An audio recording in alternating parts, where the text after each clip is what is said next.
said earlier today, we had a fire start this morning about 5:30 on Front Street here in Georgetown. Speak up a little bit, Chief. And what you can see now is simply we're kind of in the clean up and mop up mode now.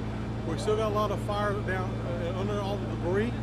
So we're spending time now, as you see behind us now, trying to get down through that. We have structural engineers here on site, and we have architects here on site to talk about the structural stability of all the buildings here. We have concerns about, you see cracks throughout the buildings here about falling in the area, and so we're trying to figure out what's going to be the best solution for that. We also have ATF and SLED here to look at and help us determine the cause of this fire because of the magnitude of it. So that's kind of what we're doing now. We've had our state firefighter mobilization plan operated. We have firefighters from Myrtle Beach, North Myrtle Beach, and I think Florence and South Clinches and Johnsonville here to help us begin a transition of firefighters. The guys have been fighting fire since 5:30 this morning. So about an hour and a half ago, we took a break, and we got all the Georgetown City, County, Midway guys and Merle's Inlet guys are taking a break right now. And we got these other crews in here to continue doing the efforts to clean up this fire. Now, when will this be over? We hear this question all day long. We don't know. This could be tonight, it could be tomorrow, it could be any other time. But we're going to be here for a while until we get through all this debris pile to make sure all the fire is out. Also, we have the boat from North Charleston is here, the fireboat from North Charleston that's helping us pump water from the bay here, is out there helping us as well too. We have the Salvation Army here, the Red Cross is here, and many churches and civic groups have come to support us and bring food and water and drink for the firefighters, and we greatly appreciate it. It's been a very long and hard day, but with the support of the community, Georgetown will be back. I think so. Any idea to believe that it's suspicious origin at all, or is ATF and SLED here just as routine? They're here because such of a magnitude of a fire. It's such a huge fire, and we don't have the resources to try to get through here. They bring in expertise that we don't have, and they're here to help us do that today. In fact, they're on site here now to look at that. The state fire marshal is here as well to help work through this process. But again, we have no reason to believe anything right now. We're now just beginning to look through some video that we had before, or some pictures we had early on, and trying to determine where the fire started, and then try to find a solution of what caused this fire, and then find a way to prevent it from ever happening again. You lost 7 buildings and multiple businesses and art and that kind of stuff. Do you have a damage estimate? I mean, are we talking in the millions of dollars? Not yet. I don't have anything yet. Now, what we have allowed people in the buildings adjacent to the fire buildings to move in and begin taking some things out. The art museum has not been sustained any damage, I don't think. Do you think it is in the millions of dollars? I don't know. Mayor? I can't imagine it wouldn't be 1 million and maybe as much as 2 to replace the buildings plus the content, and then add to that the loss of income from the jobs, loss of profits from the businesses. So, and it could be a whole lot more, but I just can't imagine it being less than.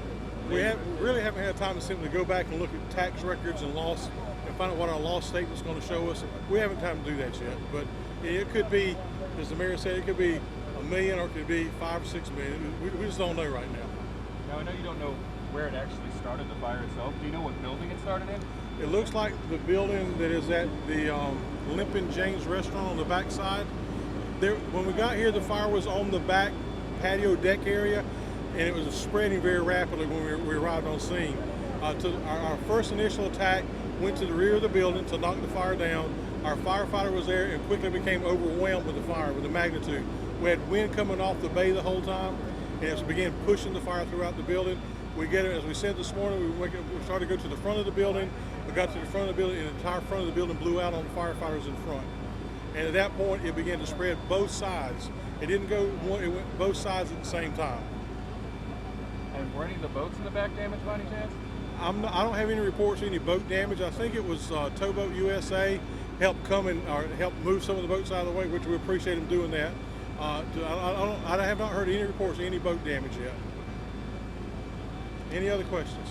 I was going to ask about Front Street. Once the fire's out tomorrow, next day, whatever, but the buildings, as unsafe as they are, possibly could fall over. Will this block of Front Street remain closed, or? As it stands right now, until we get some information from structural engineers, we're going to keep everything secure. We're not going to let anybody get anywhere close to these buildings until we're assured that everything's going to be safe. And again, that's why the engineers are on site. We don't know. I mean, we're not engineers. They're looking at it from an engineer and architect standpoint, and how can we secure these things? And that's what they're trying to find out right now. I guess why I'm asking is because if this block is closed, the businesses on this side of Front Street are losing business every day. That's right. So are you gonna, I mean, how long do you think this block may be closed? As long as it's practical to remain safe. I can't give you it's going to be at 5 o'clock today or 6 o'clock. I can't tell you that. I will only know that when we get information back that the buildings are safe. Okay? Mayor? There's been a lot of talk about the water pressure issue, and I'd like Mr. Hill, Jonathan Hills, our Public Works Director, to address that particular issue. There's been some rumors and stuff that the water pressure dropped, and there were problems with water pressure. We're going to address the rumors of a loss of pressure, a loss of volume. We have to remember that this fire occurred at our peak demand period. 6 o'clock in the morning, everybody gets up, starts taking showers, starts making breakfast. Our peak demand starts early in the morning. Coinciding with this very large fire, it put a very large stress in our system. We took some measures to isolate this side of the river from the other side, and that may have influenced some pressures, but as I've been told, there was no loss of positive pressure on our system. We maintained fire flows to the best of our ability, given the constraints of our old and somewhat undersized mains in some areas. But again, positive pressure was maintained throughout the fire. We were very lucky that our fire department was able to respond so quickly and keep it under control. It could have gotten worse. We are currently seeing or hearing some reports of discolored water. I want to reassure the public that the water is fine to drink. We did maintain positive pressure. You can drink it. I would not advise washing your clothes in it. It will stain your clothes. But within the next few days, we should see that water clear up. It is really a result of us pushing through at sometimes 4 to 5 million gallons of water through the system and stirring up some of the sediments and the things in our pipes. Now, you said there was no water pressure problems, but why was the water reduced in Maryville then? What we did is we isolated this side of the city and forced Maryville to operate on the well and the tank we have in that area. And that was so that we could maintain as much pressure and volume on this side in the event the fire did get out of control or we needed more water over here. We were keeping as much on this side as we could. We were very fortunate that the well and the tank water that we had over there was able to keep up with the demand at that time. And around 10 or 10:30 today, we have switched back over and opened the valves up so the water started flowing back over to that side. Would it have made any difference if we would have had water in this tank beside City Hall?